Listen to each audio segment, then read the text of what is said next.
How are you, Mr. Mark? I am well. Yes, indeed. Good. Feeling a little bit busy, but like you say, it is well. Mm-hmm. I am good. Yeah, we, go ahead. Here you go. No, you're set. We were discussing kombucha this morning Yes, indeed. because Mr. Mark got me. Congratulations. Yes, thank you. Yeah. He got me started brewing my own quiet time kombucha. Although, and as a sample, yes, it's nice job. Very good. Thank you. Yeah. Thank you. Yeah. It's really, I would say, cathartic. Oh wow. Yeah, Yeah. that might be overstated, but It's okay. slightly enjoyable, I guess. Yeah.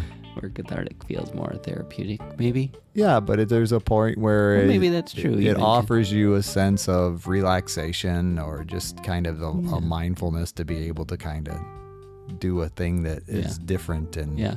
yeah.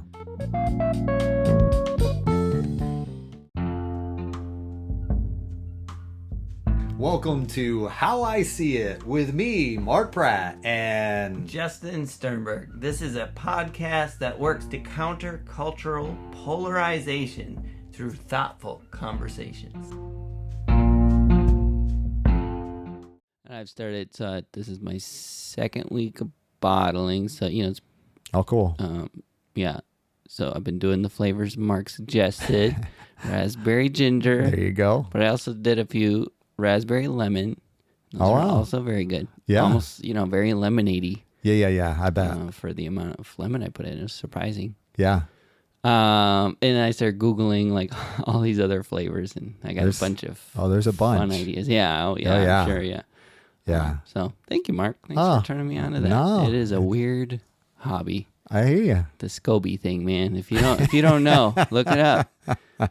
Or Or if you I need can one, give you let us know. I was going to say, Exactly. yeah, if you need one, you want to start your own kombucha, let us know. We Yes. can hook you up with a SCOBY and the syrup to start it all. Yeah. Yeah. Absolutely. It's really crazy and cool that that's a thing.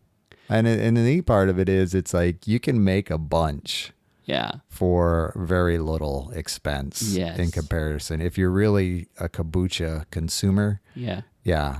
you can make 6 bottles for what one would cost. Yeah. If you're basically buying it retail, that kind of thing. Yeah. Or maybe more. Well, I guess. I mean, it would depend on the flavorings you Yeah. use and True. if you count, the cost of each tea bag and that kind of thing. Yeah. But yeah. Well, you buy those tea bags in bulk and they get real Oh, cheap. yeah. Yeah. No, there's Yeah. no doubt there. But like you say, I Yeah. mean, and granted, even the flavorings that you think of, you can probably get 2 batches out of those, even Yeah. raspberries, Yeah. it's not like they don't cost you anything, but That's right. Yeah. yeah, it's not. And I also, in my learnings, you can use frozen fruit, so then it's going to last, and Oh, it's sure. cheaper too. The key, they said, is just make sure it's thawed before you put it in. But Sure. But that yeah. So then your expense goes down even more. I think. True that. Yeah. It's very cool. Yeah. Well, congratulations on Thank your you. first batch. Thank It's you. got to be kind of a rewarding experience. It is, yeah. Especially, and I think that it's neat, in that process. I think in some ways as a culture, we don't wait for much anymore. I know. Like I had to wait a week, right? Yeah. Well, 2. Well, Yeah. totally. You wouldn't have to wait 2 weeks, but Yeah. for the A carbonation week to and go. 3 days ish or Yes, whatever. exactly. Yeah. You're at least 10 days, give or take. Yep. Yeah. So that was tough, yeah. Yeah. 'Cause I was like, I really want to try it, but I also did it because it looked weird and gross. And I'm like, I'm not too Yeah. excited about it, but I also was.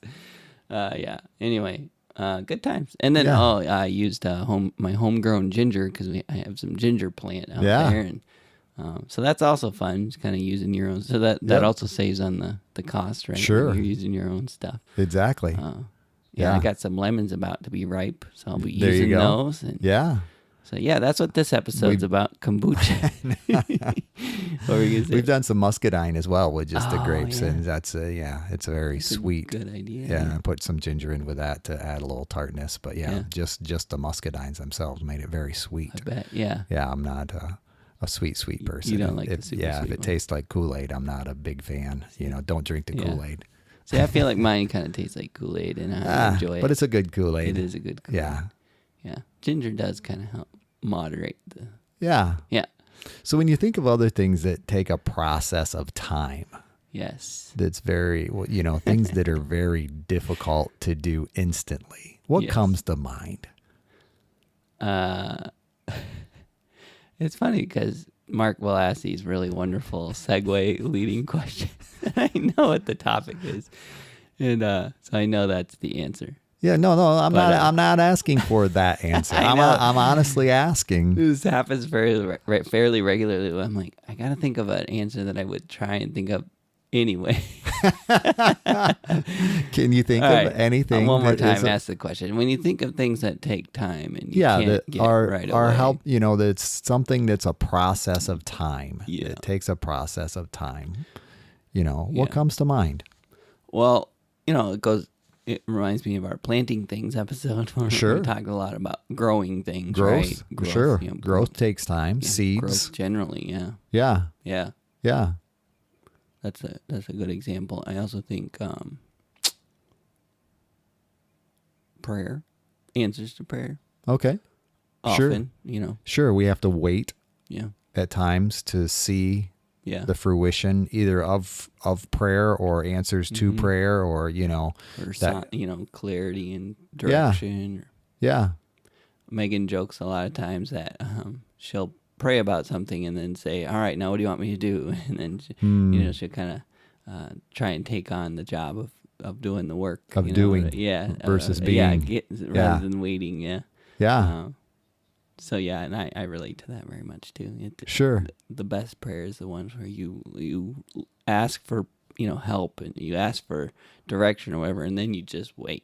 That No, I hear you. I find in my life those are the best, but they're also much Difficult. harder. Difficult, than sure. just going, Sure. all right, I think I have the game plan, God. Thanks. Exactly. Yeah, I think parenting is a matter of time. Yeah. You know, it's like, Yeah, it's kind of like an investment, right? Yeah, in some ways. I mean, of course, you can become a parent. Not that you become a parent. Well, you become a parent instantly. Ooh. In some ways, but Speaking you of- still have to wait 9 months for That's for true. a child to arrive. That's true. That That's kind longer of thing. than my 1 week for kombucha. That's for It sure. sure is. That process takes a lot longer. All right. Speaking of a parent, A parent, is this obvious to see? Is that what no, you I mean got- by I a got parent? dad Oh. joke for you. Okay, go for it. When does a joke become a dad joke? When a dad tells it. No. Oh. When the joke becomes apparent. Ah, I hear you. Yes. When you said the word apparent, I should have. Yes. But that's a good from dad our- joke. Yes. Yes. And I think Morgan in our small group shared that with me, so I'm very, very thankful for her. Sure. Shout out to Morgan. There you go. Yeah. Yes. Anyway, other things. It'll take a process of time. Yes. Yeah. So do you want to say the thing that Oh, it's completely up to you. I have no issues. I want? Go ahead. Okay. And I think I want to see I want to see you connect it. Oh, yeah. Well, the reality of it is, I think forgiveness Yeah. is also, something that we can offer, that's instantaneous thing. But at times, I also think it becomes a process of time to where I think sometimes, depending on the level of hurt, forgiveness can be, a matter of having to revisit that desire over and over again in such a way that says, I've forgiven this person, but at the same time, kind of like that prayer you were talking about, I have to kind of come back to God again on that issue, because it's like, and I think it's important in the process of talking about forgiveness to recognize the difference between forgiving and forgetting. Yeah. I think we can tend to get those two confused Yeah. to the point of, and I think people struggle with, well, have I really forgiven this person? Right, 'cause Or it keeps coming up in my mind. yeah, Yeah, this is gonna be a good topic. It's actually a great bookend to the apology styles, right? Oh, sure. We were trying to figure out if we did this topic before. We tend to look through our list before we commit to a Yes. topic, because at this point, 80-some in, it's like, you know, we could have part 2 and not know it, right? But, Right. But yeah, we hadn't done forgiveness. But as you were just talking, I was like, oh, right. We talked about apology, though, Sure. which is not the same. No. That's, again, it's like the bookend, right? So Yeah. this will be, I would encourage you to listen to that one, because I think this will bookend that one pretty nicely. But yeah, I think too, forgiveness sometimes can take time on the receiving end, which is kind of goes into the apology Sure. styles Sure. thing, where Yeah. your version of forgiveness, you might expect a type of response, immediately Sure. that you might not get, Yeah. depending on how someone apologizes or whatever. I don't know. Yeah. Yeah. I don't know. And I Do that. think, the ability to forgive, isn't necessarily, I think sometimes we can get it confused when forgiveness isn't necessarily reciprocal. Yeah. I ask you to forgive me, and yet just because I'm in that space, I'm in that awareness that I need to ask for your forgiveness, that doesn't mean you're in Yeah. the same space of offering that at the moment. Yeah. And that can be a difficult dynamic. I think forgiveness is something like most things that we talk about, or just most things, that takes practice to get good at, right? And if you tend to resist forgiveness, or tend to stick to the kind of the resentment side of things or whatever, Holding a grudge. right? And Sure. maybe you're starting to transition to, I want to be more forgiving or whatever. Mm-hmm. You might have some expectations about what forgiveness looks like. Sure. And I think what you just described was probably one where you would assume, well, if I'm going to stoop this low, and I'm going to forgive, and I'm going to go there, Yeah. and I better darn receive it back. They better Yeah. forgive me for my stuff. Or What do you hear there? Pride. Yeah. Yeah. Yeah. And I think, go ahead. That's the antithesis, right? Of Sure. forgiveness, I would say. Go ahead. No, that's exactly what, because I think, so often that desire or the willingness, if you will, to humble ourselves to the point of asking for forgiveness is, like you say, the antidote, if you will, to pride. Yeah. Because it's like, we can easily say, well, I was justified, or we can, we can talk about the things that you did that quote unquote made me do that type thing, and that's where I was definitely thinking about it from that aspect of, what does forgiveness look like, and how do we do it well?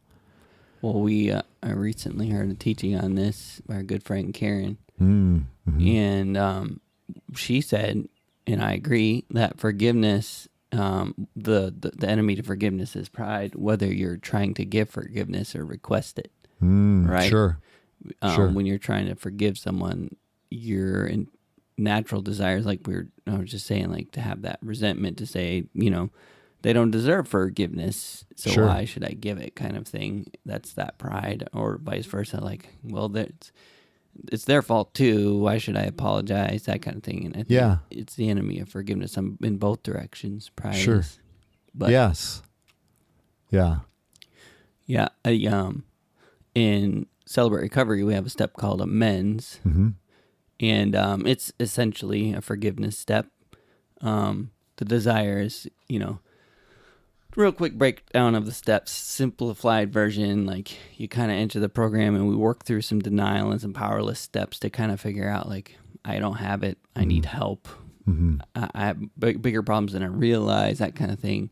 And then we move into kind of some hope in higher power, and this idea that, okay, now that I recognize I don't have what it takes, there is something that does, and it's called my higher power, Jesus Christ, And in that process, we then enter into what we call the inventory process, where, all right, now that we know we have something above ourselves that can help us through this, and then there's also a development of community step that says, all right, start building a team of accountability partners or sponsors, that kind of thing. And then you start working through your inventory, which is basically, dig up all the dirty laundry from your past, unroll all the rugs you swept stuff under, you know. Open all the closet doors. Open all the closet doors. Yeah. Peel back the Band-Aids that got festering wounds in them. You know, like, do all the things and do, you know, do as thorough a job as you can, kind of digging all that stuff up and get it written down in a clear way, you know, systematically. We have this systematic approach. And then you move into the fifth step, which is giving your inventory to someone else, which sounds appalling. And if you've never heard of recovery and kind of the steps, you might go, why would you do that? You know, even the inventory part, like, why would you go back and dig up old stuff, you know? Just trust me, it works. I hear you. But after you get to that, you know, you kind of, as you give your inventory, you start to process your part in these things, because in almost everything, you know, maybe abuse being the exception. Sometimes the exception. Sometimes, right there, depending on which side of the abuse you were on. Right. But as someone who's abused, I've definitely heard testimonies from people who admitted that they were asking for. Now, this is a scary thing to say, right? Because you never want to put the victim in a place of blame. But I'm just saying, I've heard people acknowledge their side in that. Sure. And there's healing that comes from that. Anyway, I don't even want to say that. I feel like that's no, I hear where you come from. But anyway, as you process through all these things, you get to a place of, okay, it's amends time.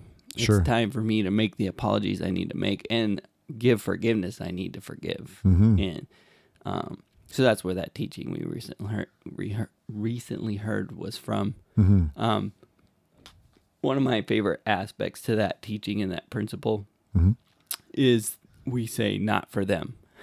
Sure. And it's just one little sentence we say. It gets included in the material, and every time that's taught, and it means so much. It's this idea that when I ask for forgiveness, or, you know, when I apologize, apologizing and asking for forgiveness aren't exactly the same thing, right? I hear you. I mean, they can be, but I'm saying they like can be one in the same, but they don't have to be. Correct. Yeah. Yeah. So, kind of the amends step is more focused on the apology than the asking for forgiveness. In other words, I'm not asking anything from you. I'm doing this for my side of the street, clean up my side of the street. And so I'm going to apologize and take full ownership and responsibility on my part. Kind of a confession, if you will. Yeah, that's a good way to put it. Yeah. But in a way that does ask for forgiveness, but doesn't expect it. Sure. And it's the idea is, and we say not for them, it means when I go to apologize, I'm not trying to make you better. Sure. Because that's the tendency, that's the desire. And again, if you're not good at this whole thing of amends, that would be your kind of first expectation, is that this is going to make them feel better and they'll forgive me and we'll have, you know, this magical moment. And it's really trying to set up this idea that, and a lot of times when you're in recovery, the people you hurt, that's one little apology, you know, or maybe very heartfelt, right? Sure. Isn't necessarily going to release all the binds, you know, repair all the broken strands in the relationship that you've caused over the years and whatever. And I think that's the difficult part to see. It's like, you know, yes, you're offering this amend, but it's like you've done this for years.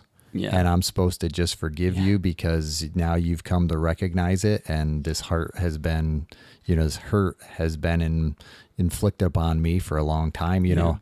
So being able to recognize that, that forgiveness piece can be a process of time if we're looking at it in a reciprocal manner. And yet, you know, there is a freedom, there is I don't like the word instantaneous necessarily, but there is a instantaneous dynamic to being able to ask forgiveness, you know, that is part of that process, but it's not giving it. It doesn't make it necessarily immediate in a reciprocal manner. Yeah, that's good. I like what you're saying, because there's two benefits. There's the short term and the long term. Because in most cases, but you know, again, the material and the process would explain to you sometimes you won't get the short term, and so you shouldn't expect that. That's kind of what the not for them is. Right. But there's still, if you're doing it for the right reasons, a certain release that can happen in your own integrity. No doubt. I'm making this thing right, and this is where it starts. Yeah. But long term this is where it starts, right? Yeah. Especially if it's someone that's actively in your life. There might be amends you make to someone that's kind of an impassing type of person, and it's a one and done deal, and they're like, okay, all right, I hear you, no problem, dude. Yeah. And they're like, it doesn't matter to them, but it mattered to you, and that's why you do it. Right. But for most people, it's a short term. All right, I started the journey, Sure. with the process. But yeah, like you said at the very beginning, time. Yeah. Because like you said, they're thinking about all the times that we messed up and all the ways, and so it's going to take time to prove that's not the person I am anymore. Sure. And that's true of all forgiveness and all, asking for forgiveness, whether you're in recovery or not. Like, it doesn't mean a whole lot if your intention is not to change. Sure. Right? Yeah. In fact, it And can I think actually people set the need to relationship see backwards. that. Yeah. I think that is a part of forgiveness. That there is also this aspect of turning away from that action that I had before. That's another step in the process, is that turning, that says, okay, yeah, you can see that my desire to be forgiven is heartfelt because I'm really making a conscious effort not to interact in that way anymore. Yeah. Not that I might not have to ask forgiveness again when I slip, or if I slip, I should say. But at the same time, you can see that there's a sincerity that says, yeah, I'm really working to create a change here. And I'm recognizing, and I think there again, that becomes part of humility, that ability to say, okay, yep, I did that thing again, and I realize it has an impact on you. And, and I think that's what makes it. And I think that's when scripture talks about, well, how many times should we forgive someone?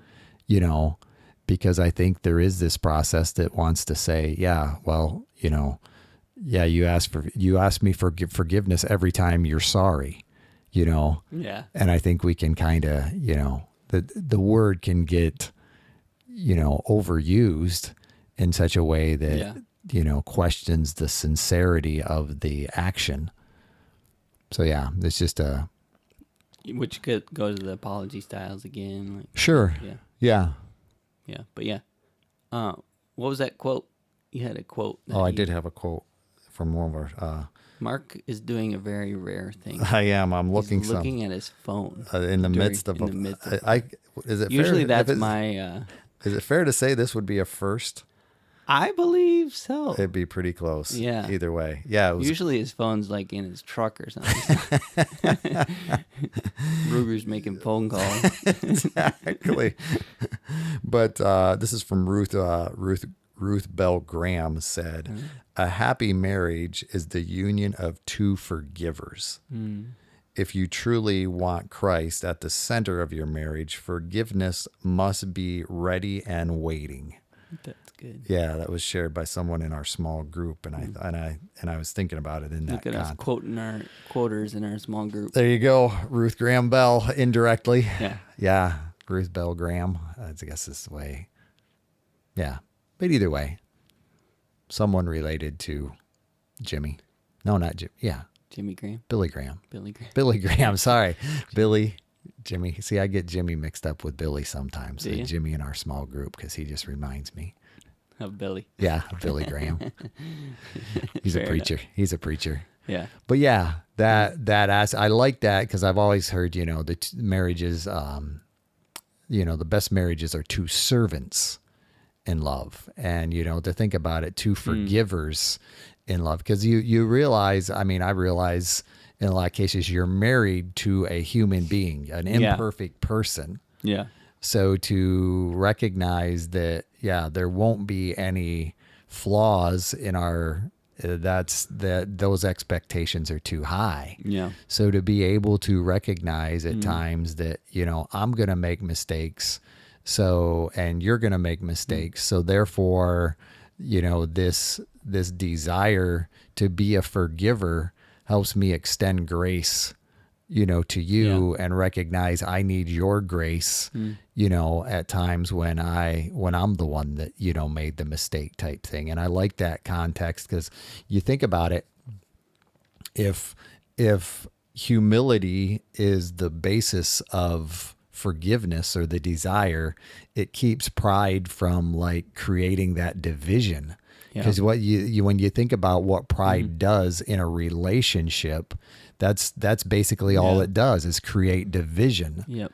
And I think about that in that context, that Satan's desire is to divide and conquer type thing, and I think pride is that one of those tools that he can use to create that division. And, and therefore, because I think, I think we can tend to think about forgiveness as something like, in a relationship at times, we can think about, well, I'm sorry I didn't, I spattered toothpaste on the mirror, but in reality, there's a lot of deeper things that are far more difficult to forgive when we think of, infidelity or, just those deeper things of the heart. It's like, there is that part of us that would, if we wrestle with that, or, if we have wrestled with that, it's like, okay, what does that forgiveness look like? And how do I offer that, in the midst of unfaithfulness or, deception or lies or, those kind of things, because you have a choice at that moment. And it's like, if I forgive, I'm actually putting myself back in a vulnerable position again. Yeah. And yet I think, I think we have talked about vulnerability before, and the power of it. Yeah. But yet in our culture, that's not necessarily something that's viewed as valuable. Right. It's also conflated with weakness, which Sure. I think we talked about in that episode, that sometimes if you learn to be vulnerable in a certain way, it becomes a form of strength. Yes. I believe. No doubt. And No so doubt. being able to forgive someone and put yourself back in that, vulnerable state of connection again, is a strength that's much stronger than not forgiving. And Sure. Yeah. but it feels much weak, like you're much weaker. No doubt. In some senses that makes sense, but I'm just saying, like, that's a strength that I think a lot of people maybe never even taste, that strength of vulnerability. Sure. To be able to say, in other words, when I'm vulnerable, I'm not losing a support that I was leaning on, right? Yeah. Like, I can still stand straight while being vulnerable. Sure. And that takes, I think, practice and maybe skill even to learn that. Yeah. That I can be vulnerable without falling over. Yeah. Does that make sense? And well, I think in some ways it helps define a relationship in a healthy manner that basically says, I'm not dependent upon you. I am interdependent, with Christ, to be able to have a strength that says, okay, if you forgive me or you don't forgive me, I'm still going to be okay. Yeah. And I'm going to, I can move forward, and I'm okay even if this relationship experienced some momentary distance. Yeah. Because, we're processing this dynamic of forgiveness, and it, kind of the strength of forgiveness, or, that vulnerability piece. It reminds me of that quote, forgiveness is like drinking poison and expecting somebody else to... Expecting the rat to die. Exactly. Yeah. Not forgiving, actually.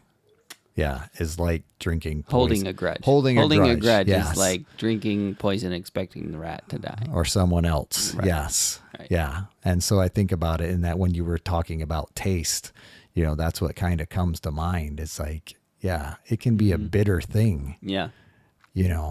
But yet there is a freedom that's available in that it can eventually overcome the bitterness. Yeah, absolutely. And will. Yes. Well, if you don't let the pride kind of get back in there. Exactly. Work your way back into your previous state, or double it. Because Yeah. So that's the thing a lot of times too with forgiveness. That's what I was saying. I think it takes practice Sure. to get good at it because, again, maybe as your first few forays into true, like forgiving a significant thing against you, you would have this expectation. All right, that's behind us. Phew. Sure. Where, like you said, we're imperfect humans, and by imperfect, we have habits. Yep. And those habits tend to surface and hurt others in the same way. Yeah.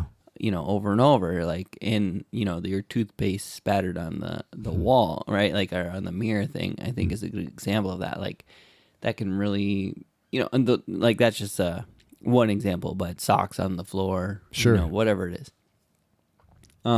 It can become this grating thing, right? That sure. becomes bigger and bigger, and then other things start getting attached to it, or it gets attached to other things. Like you don't care for me because if you did, I would see it through things like. Yeah. The toothpaste spattered on the mirror. You'd wipe it off the mirror. Right. You just, it takes no effort. It's very clear that you don't care, right? Mm-hmm. And so now I know, and that's why you did this other thing too, is because you don't care, right? And it starts to build and grow and fester. And then we might come to Jesus moment where we say, I'm going to forgive him with my good heart. And we go forgive him or her and say, I forgive you for that. And I know you're just human and all whatever. And again, if you're unpracticed, there likely will be this expectation that we've gained new ground. That's only true on the forgiver side if you mean it, right? Like sure. There's not like, again, not for them. There shouldn't be an expectation that person then is going to go, man, I'm so thankful that they're willing to forgive me for that. And I'm really going to change my ways here and start wiping the toothpaste off the mirror or whatever. That's very unlikely with the first forgiveness session, right? Like you're probably going to find it. Maybe it'll be clean for a week or two.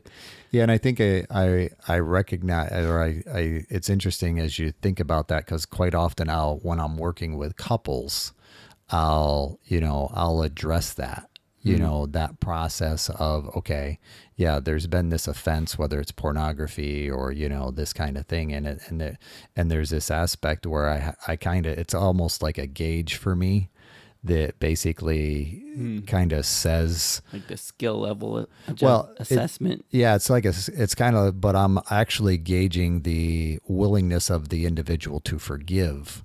It's like, okay, and I'm recognizing that we don't want this to happen again, but what if it does? Yeah. In this process of change, because this isn't going to be, or likely won't be, it rarely is something a cold turkey quit, whether it's smoking, alcohol, pornography. And I think about it in that context, because not that I'm excusing the behavior at all, but yet to basically change a cycle, to turn that is rarely going to happen in just one instant. Yeah. When I think of my own mistakes, my own failures, it's like, rarely are the times when I failed once, I asked for forgiveness and I moved on and was done. Right. Not that there wasn't a desire to turn, and and I think it's interesting too, because there's another dynamic that I've seen, in relationship, especially where, like infidelity or, it's very, where infidelity is involved, I think it's very important to be able to be mindful of who I tell about that, because it's interesting, even with divorce and things like that. I've seen where the two individuals, who experience, husband and wife, who get divorced, their ability to forgive one another is far greater than their family's ability to forgive the ex-spouse. Yeah. That my siblings, would have a much harder time, forgiving my ex-spouse. And I think that's something that, it's always been fascinating to me, how when someone hurts someone who is close to us, how difficult that process is to forgive when Yeah. when you think about, Makes sense. Yeah. Like, someone who hurts your kids or someone who Yeah. hurts, Yeah. it's just there's a deeper level there Yeah. that, it's just, it's fascinating and powerful at the same time. Yeah. Wow. That's a Yeah. Good thought. And it's not like, it's sometimes we just don't recognize that how far those things go, Right. the consequences of sin, if you will, Yeah. we don't recognize how many people are impacted. And so, Yeah.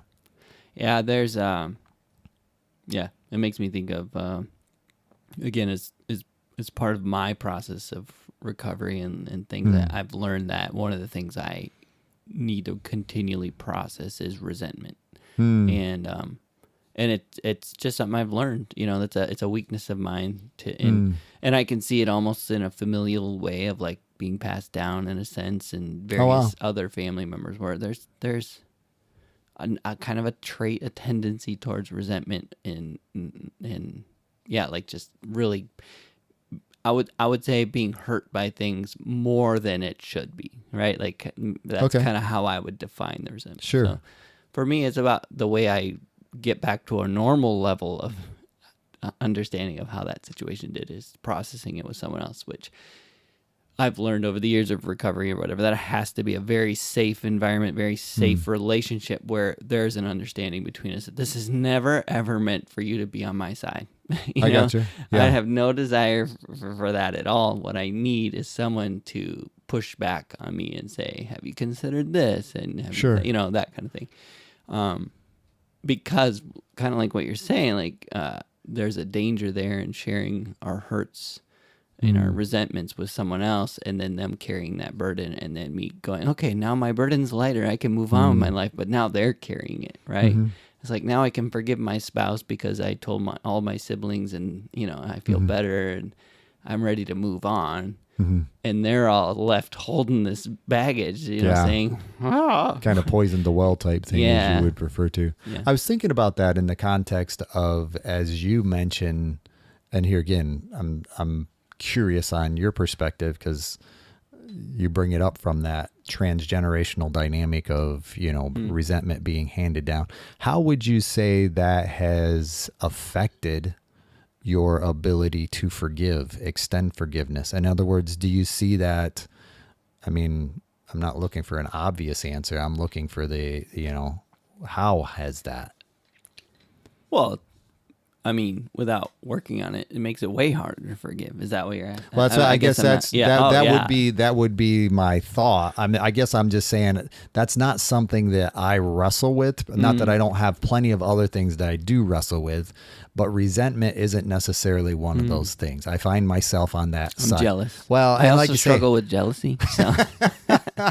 But it's like, and I guess that's why I'm asking the question, because I'm thinking about it in a context of people who wrestle with that resentment, to be able to speak to that.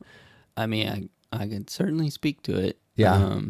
I would say it makes forgiveness way harder. I mean, because it's kind of that toothpaste spatter concept that I was saying. Like, when you see that toothpaste spatter, you associate it with a much bigger nefarious, kind of thing going on. So you, in some ways, it's not only the toothpaste, but it explains why they did that and that and that and that. Yep. And they just don't care about you. Well, does it go, I mean, like a ruminating type thing? Yes. So I've, there's kind of two sides to us, our emotional side and our brain side, I would say, when it comes to kind of processing things like this. And for me, it's definitely the emotional side is the side that's triggered, which, I don't like to admit. That makes me like a, an emotional man, right? Like, but I've just learned that that's true. Like, it's the emotions that are triggered most often. A sense of insecurity probably is the most triggering one. And so, all these emotions flare up, and those emotions trigger my thinking, and my thinking about why would they do that, and kind of processing all these things. But at the end of the day, being in CR long enough and seeing truth play out, recognizing like it's probably not as evil, right? Like more than likely they are like me, and that they are centered on themselves, and the actions that are, the things that are happening as a result of them not necessarily considering me, which is not the same thing as they don't want me to succeed, or they want me to, fail, whatever the thing is, they don't, or they don't like me. They don't care about you. Or even that, like, I look at you and I don't care. It's not that. It's more like, no, I'm looking at me. And I'm trying to take care of my stuff, and I got all these, and I don't even mean that in like a self-centered, selfish way. I mean like their life is hard too, and they're focused on solving their own life's problems, and they're not necessarily always aware of the fact that it's impacting me, right? Sure. So there's this brain emotion battle that kind of goes back and forth, and usually I don't have I shouldn't say usually. I'm getting better at it, like kind of coming to a resolution, but I've needed for a long time the ability to process with someone else and kind of work through it. And even just talking through it often will bring me to a good conclusion of, okay, it's probably not some evil thing. It's probably just this, and I can forgive that. You know what I mean? But the other thing that is someone who struggles with resentment is that you do all that work, and it takes, some effort, and then you see the toothpaste batter again, and you kind of have to do it all again. I hear you. But now you have the tools, you have the pattern, you can work through all of that and go, kind of arrive at the same conclusion, but then you see it again. Like, maybe I was wrong. Maybe there is something to this. They're evil, kind of. Yeah. And it's that's that time process, really. Yeah. The combination of growth and being able to forgive and move beyond the resentment. Yeah. But I guess back to what very beginning of the conversation, forgiveness is ongoing. And that toothpaste, there's no guarantee that toothpaste is not going to be spattered. Yeah. And obviously that's a metaphor, right? For whatever the thing is, but there's no guarantee that this session of forgiveness is going to be the last one. So that's part of the process too, is recognizing more of that, the coming to a resolution in my mind that is more pattern based, and saying, therefore there's a good chance that this will happen again, but I can understand it.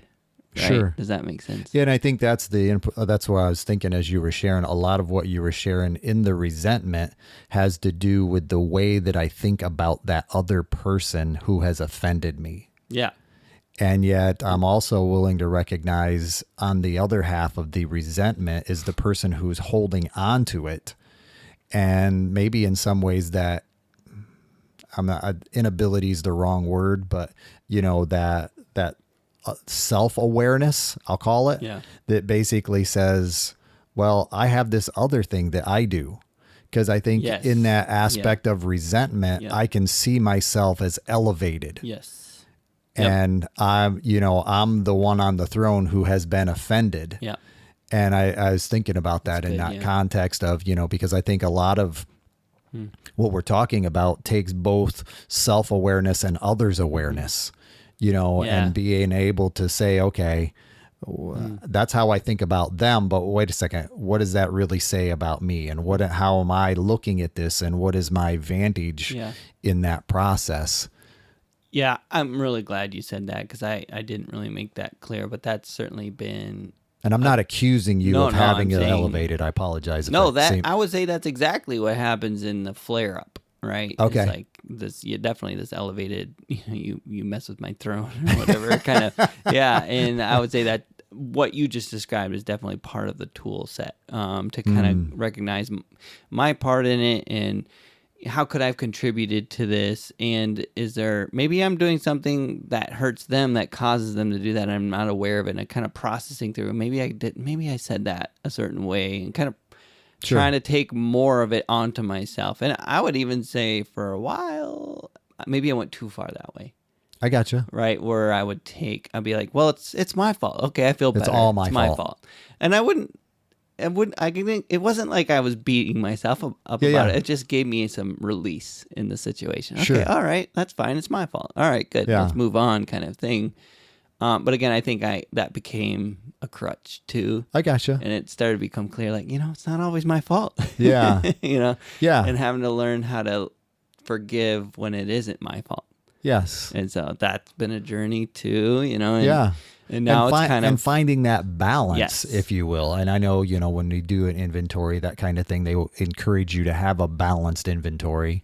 It's not all about the people that have offended me, and it's not all about the people that I have offended. It's this combination thereof. And I think that's helpful in this process of forgiveness, to be able to recognize that, yes, there are some people whether a person asks me for forgiveness or not, I can extend that, and quite often I'll wrestle with that with people, in session about, maybe parents or somebody who has passed away, and I think there's a tremendous power in that ability to be able to say, yeah, you can't talk with that person. You can't ask that, but you can still extend forgiveness.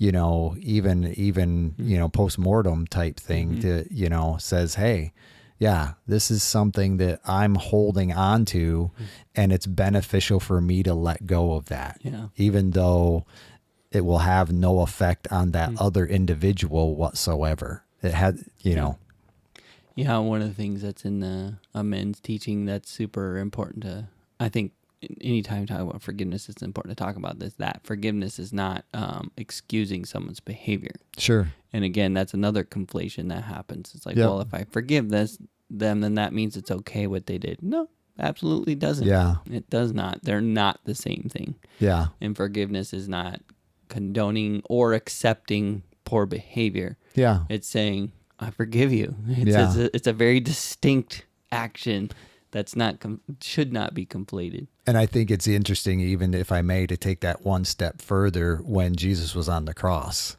to be able to say, in his prayer, he's basically saying, Father, forgive them, for they know not what they do. In that process, it's like, and sometimes that's what those, small egregiances like the toothpaste are, it's like the person doesn't even know it sometimes. And we can harbor that, and we don't want to necessarily say anything depending on personality style, but yet, or other time on the other end, you can nag and, and it doesn't. Yeah. So it's like, that's what reminded me of. It's like, forgive them, for they know not what they do. And being able to recognize, I have some things that I don't know that I'm doing to other people as well. Right. It's not a nefarious type, endeavor on my part to be able to say, well, yeah, I'm more important. It's just a matter of me being me, and sometimes being clueless. So yeah. Yeah. Yeah. And There's so many directions to go with this. I think about newlyweds too. And I think, going back to what we were saying earlier, the hard thing there becomes these patterns start to become apparent. And again, depending on, everyone grew up in different family situations. So when you join together, you come in with that baggage and those expectations of this is how families do family, right? Right. And this person doesn't do family like we do family, and therefore they don't care. It's like, it's so easy to quickly conflate that with, they don't love me the way I thought they loved me or whatever. Yeah, and different is wrong. Yeah.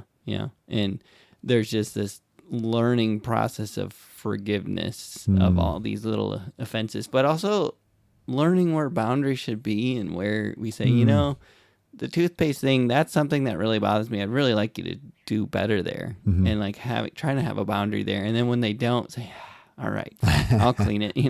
I don't know. It's like, this hard balance to figure out what battles are worth fighting. And when I want to say, newlyweds, I think it can be difficult because it feels like every battle is worth fighting, because every battle represents winning or losing the war almost. Sure. Right? Like, well, you think about you that do with it like parenting that. as How well. can we be married if you do it like that? Yeah. Yeah. Parenting is. Or you got to pick your battles. Yeah. To that degree, and like you're saying, and early marriage, newlyweds, You know, it's like everything can seem like an offense. Yeah. And being able to recognize, no, that's not the case. It's just, you know, two people who grew up differently. Yeah. And I think that's, you know, coming back again to that quote, two forgivers in marriage, two servants. It's like, okay, yep. Yeah. you know, one servant can say, I hear you in that process and you're valuable to me. And yes, I can do something about that. You know, that's a wicked difference between, you know, what's the big deal?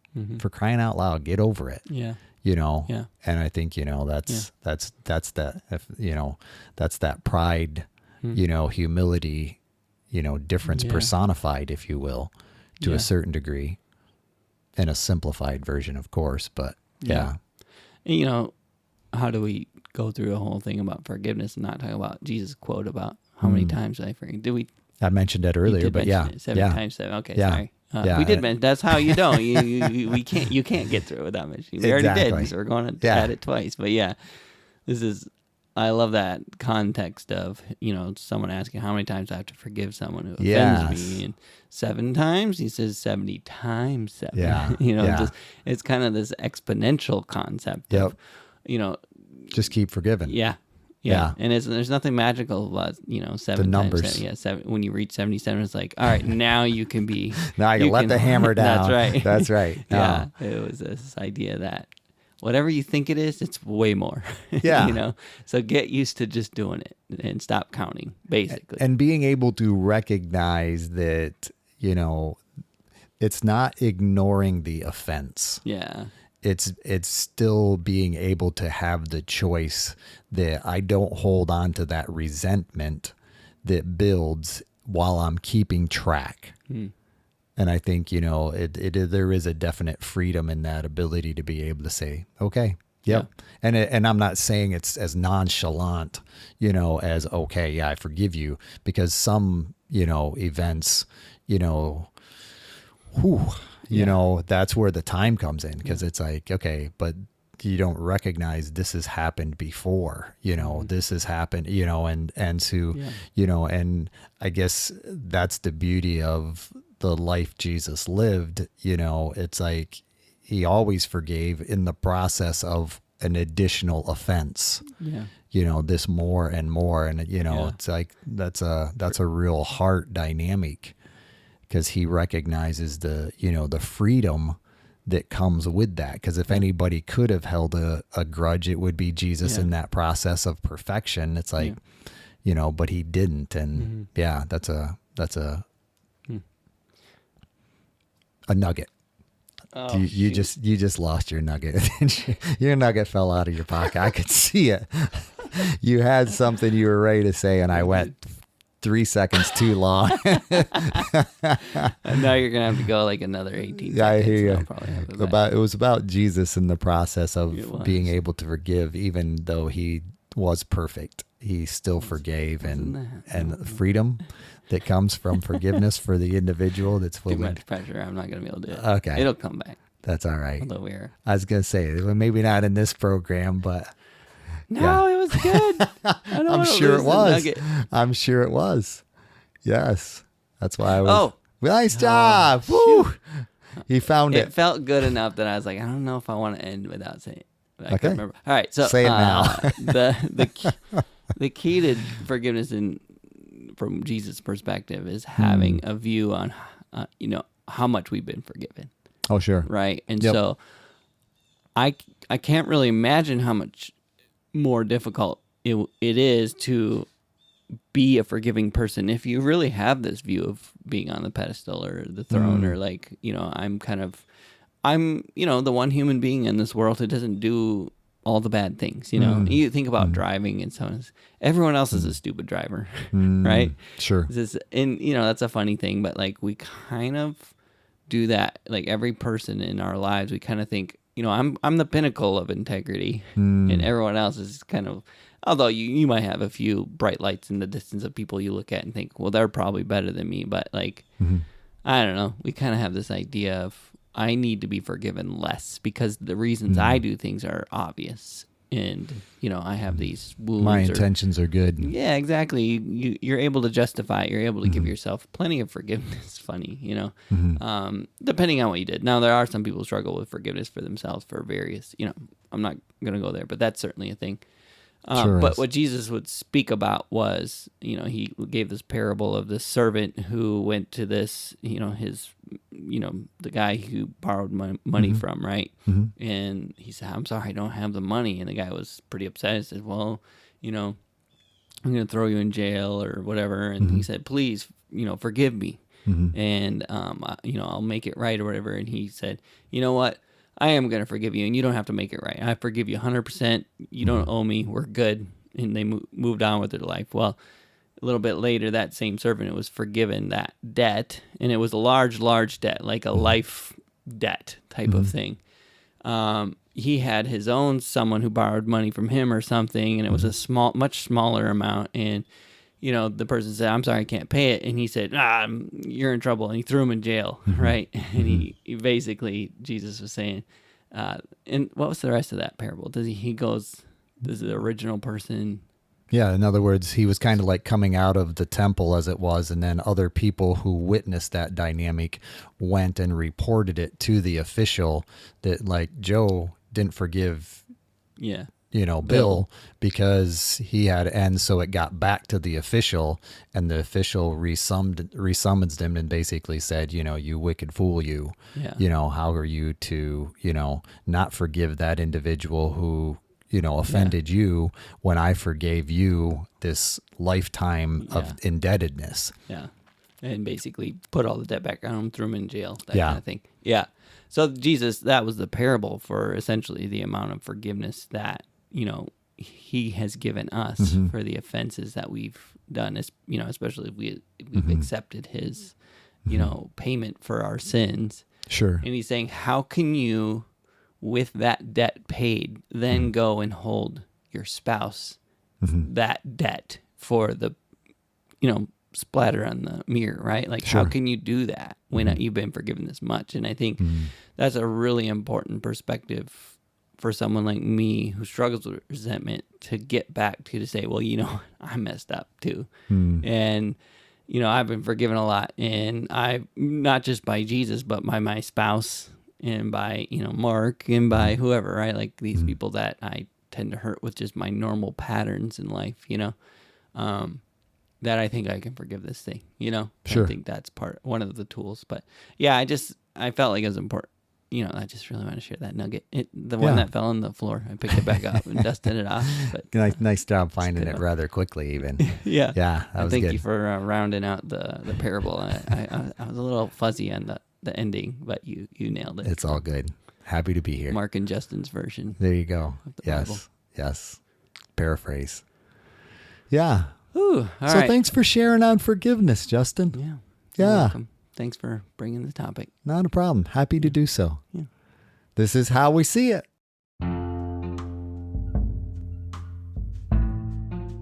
Hey, thank you for listening to our podcast. If you like How I See It, please do all the things that podcasts tell you to do. Subscribe, rate, review, follow us, and or talk nicely about us on social media. If you want to reach out, the email is us@howiseeit.click. Yep, I said .click, as in .click. Please tell your friends about this show, and we'll see you on the next one.